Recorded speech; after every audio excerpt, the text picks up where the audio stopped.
Hello guys, welcome back to my channel. I am Aniket आणि आज आपण निघालेलो आहोत अष्टविनायक यात्रेसाठी. फर्स्ट टाईमच आपण आपल्या MG सोबत ट्रॅव्हल करणार आहोत. तर चला जर्नी स्टार्ट करूया.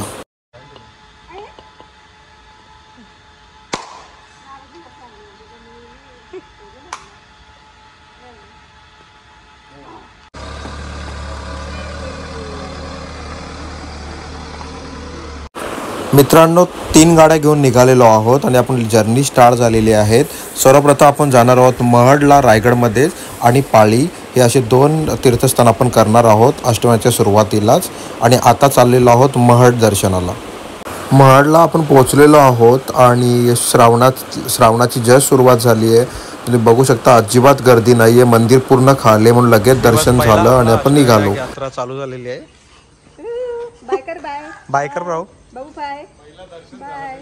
मित्रांनो, जसं आपल्याला माहिती आहे की मंदिरामध्ये फोटो काढण्यासाठी व्हिडिओ काढणं सक्त मनाई असते, म्हणून आपण गणपती बाप्पाचा फोटो नाही काढला आणि आता निघालेलो आहोत पालीला. मित्रांनो, रायगडमध्येच असलेलं पाली बल्लाळेश्वर देवाचं ठिकाण आहे आणि इथला रस्ता खूप सुंदर असतो. नेहमी तिकडे दर्शनाला जाताना खूप छान वाटतं, कारण क्लायमेटही सुंदर असतो आणि रस्ताही खूप सुंदर आहे. मित्रांनो, पालीला पोचलेलो आहोत. तुम्ही बघू शकता बल्लाळेश्वराचं मंदिर खूप छान आणि खूप प्रशस्त असं मंदिर आहे हे.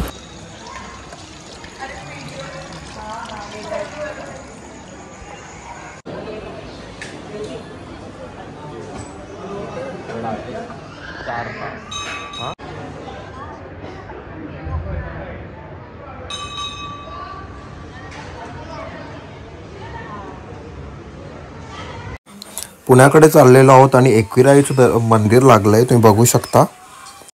मित्रांनो, तिसरं दर्शन घेण्यासाठी आपण आलेलो आहोत लेण्याद्री येथे गिरिजात्मजाचं मंदिर. आणि हे मंदिर खूप डोंगरामध्ये आहे, लेणी आहे तिकडे, तुम्ही बघू शकता. आणि संध्याकाळचे 5:30 वाजलेत, तर दर्शन ऑलमोस्ट बंद होईल या गडबडीने आम्ही लवकर आलोत.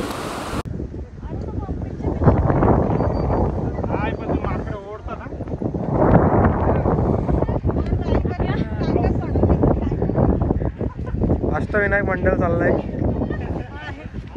अष्टविनायक यात्रा. मित्रांनो, लेण्याद्रीमध्ये लेणीसुद्धा आहे, त्याच्यासाठी इथे बरेच भाविक येत असतात ही लेणी पाहण्यासाठी आणि इथले गणरायाचं दर्शन घेतात. गिरिजात्मजाची खूप जुनी स्टोरी आहे आणि त्याच्यासाठी असं म्हणतात की पार्वती मातेने जे आपल्या स्वतःच्या मळाचा जो गणपती बनवला होता तोच हा गिरिजात्मजा आहे. तुम्ही बघू शकता इकडचं सुंदर असं निसर्ग आहे आणि इथे नेहमी असं एक छोटंसं रिमझिम असा पाऊस होत असतो जर तुम्ही श्रावणामध्ये याल तर. आणि खूप छान क्लायमेट असतो. तुम्ही ही देखील लेणी बघू शकता. खूप सुंदर असं काम केलेलं आहे याच्यावर. याचं इंटेरियरही खूप सुंदर आहे आणि जर तुम्ही एक्सटेरियर बघाल तेव्हासुद्धा हे असे पिलर बनवले ज्याच्यावर पूर्ण दगडावर कोरीव काम केलेलं आहे. अशा प्रकारे ही लेणी आणि नेहमी छोटे मोठे असे झरे इथे वाहत असतात. चला मंदिराच्या आतमध्ये जाऊया, बाप्पाचं दर्शन घ्या.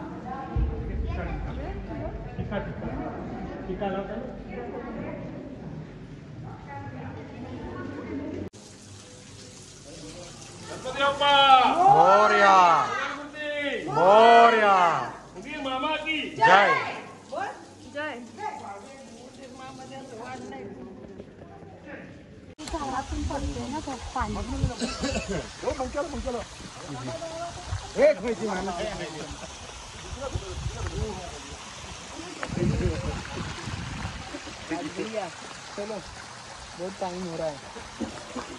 राज नाम तो.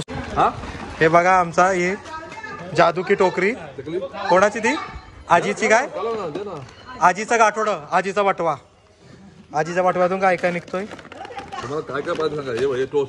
हा, ते लागते मला. बस बस.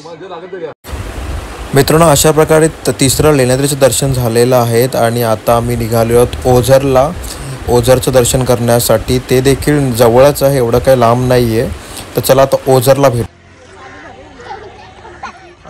बाबा का बसमध्ये म्हणजे जास्त कमी माणसं असतात.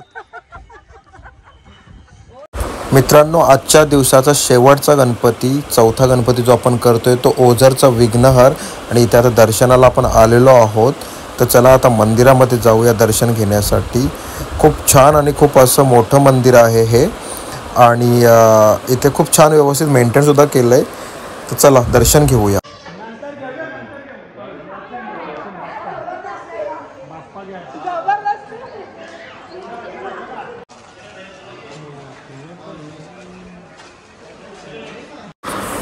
मित्रांनो, आपण मंदिरामध्ये आलेलो आहोत आणि बघू शकता समोरच विघ्नहर आहे आणि दर्शन घेतलं आहे आपण आता. अतिशय छान आणि सुंदर असं मंदिर बनवलं आहे आणि आता त्यांनी जस्ट इथे गार्डनसुद्धा बनवलं आहे. तेही खूप सुंदर आहे. रात्रीची वेळ असल्यामुळे ते आता बंद आहे लोकांच्यासाठी. आणि तुम्ही बघू शकता मंदिराची एक्सटेरियर एरिया. खूप छान असं मंदिर हे आहे. आणि दरवर्षाप्रमाणे हे आमचं 3रं वर्ष आहे अष्टविनायकाचं.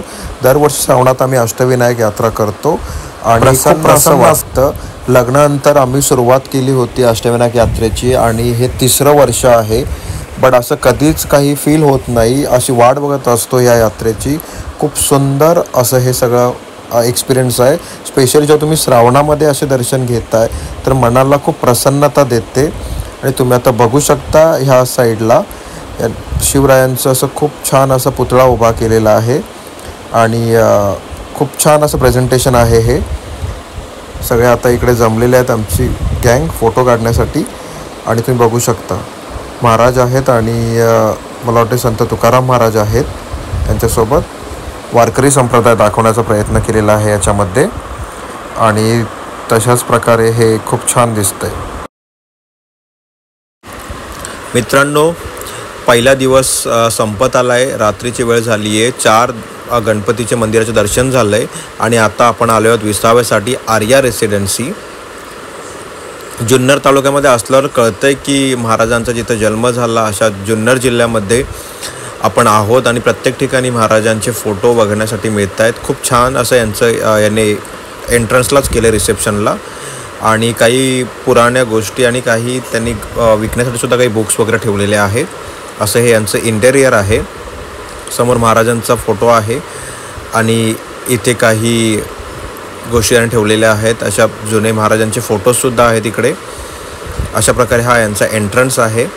आणि इथे आपण फायनली स्वीट रूम घेतलेले आहेत राहण्यासाठी. इकडे सुद्धा तुम्ही बघू शकता. सो खूप छान त्यांनी असं मेंटेन केलं आहे रिसेप्शनला आणि खूप अशा जुन्या गोष्टी आहेत. फायनली हॉटेलमध्ये एंट्री केलेली आहे आणि आपला हा स्वीट रूम बघा. समोरच फ्रीज आहे आणि कनेक्टिंग बाथरूम आहे लिव्हिंग रूममध्ये. आणि हा आपला लिव्हिंग रूम.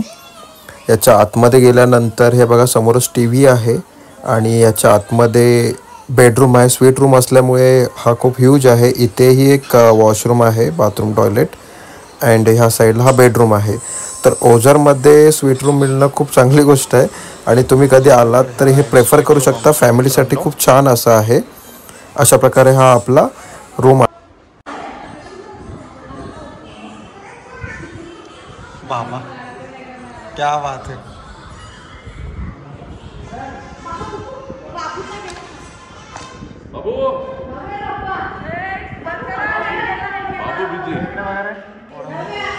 बाबू बिजी.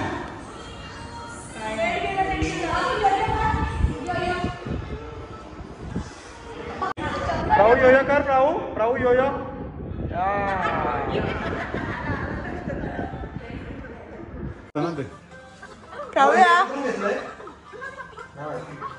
नाही ते बनवले बनवायला फायबर आहे ते. मित्रांनो, डिनर खूप छान झालं आणि आता स्वीट टाईम आहे. प्रशांतचं स्वीट मावशींनी कॅरी केलं आहे. ते खाऊन आता भेटूया. Good night. उद्या भेटूया आणि बाकी दर्शन करूया. तोपर्यंत बाय.